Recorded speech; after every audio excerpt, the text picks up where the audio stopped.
బంగ్లాదేశ్ లో ఆగస్టు 15వ తేదీన జాతీయ సంతాప దినంగా పాటించాలంటూ ఆ దేశ మాజీ ప్రధాని షేక్ హసీనా పిలుపునిచ్చారు. సాజిబ్ వాజెద్ ప్రకటన విడుదల చేశారు. ఇటీవల జరిగిన విధ్వంసం, హింసాత్మక ఘటనలో చాలా మంది ప్రాణాలు కోల్పోయినట్లు తెలిపారు. జాతిపిత బంగబంధు భవన్ వద్ద మృతులకు నివాళులర్పించాలని కోరారు. హత్యలు, విధ్వంసక చర్యలకు పాల్పడిన వారిని గుర్తించి శిక్షించాలంటూ డిమాండ్ చేశారు. దేశంలోని 9 రాష్ట్రాల్లో ఎన్ఎస్యుఐ అధ్యక్షులను కాంగ్రెస్ పార్టీ నియమించింది.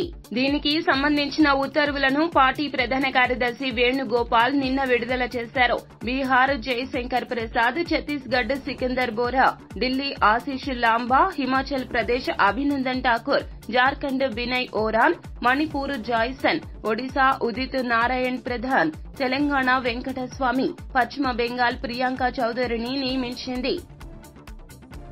ఏపీలో 100 ఎకరాల చొప్పున 100 ఇండస్ట్రియల్ పార్కులు ఏర్పాటు చేయనున్నట్లు సీఎం చంద్రబాబు ప్రకటించారు.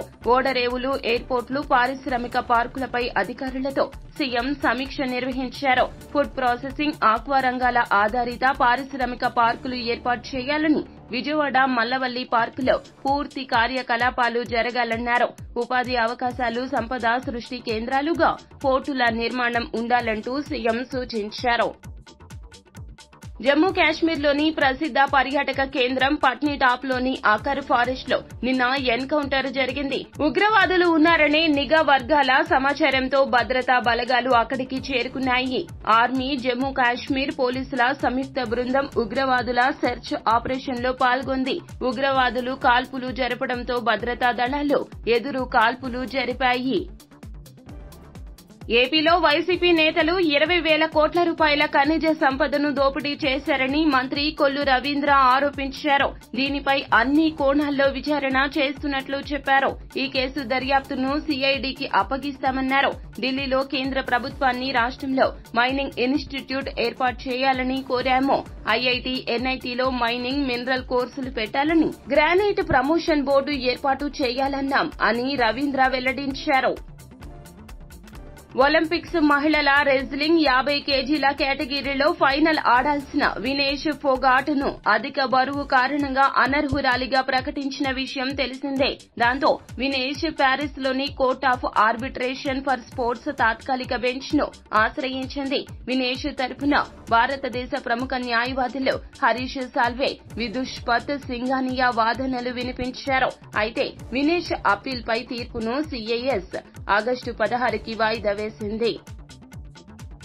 ఆగస్టు 15వ తేదీన ఏపీలో 100 అన్నా క్యాంటీన్లు ప్రారంభం కానున్న సంగతి తెలిసిందే. ఈ నేపథ్యంలో అన్నా క్యాంటీన్ల నిర్వహణ నిమిత్తం శ్రీ లక్ష్మీ వెంకటేశ్వర డెవలపర్స్ సంస్థ ₹1 కోటి భారీ విరాళం ప్రకటించింది. ఈ మేరకు చంద్రబాబుకు సంస్థ ప్రతినిధులు చెక్ ను అందజేశారు.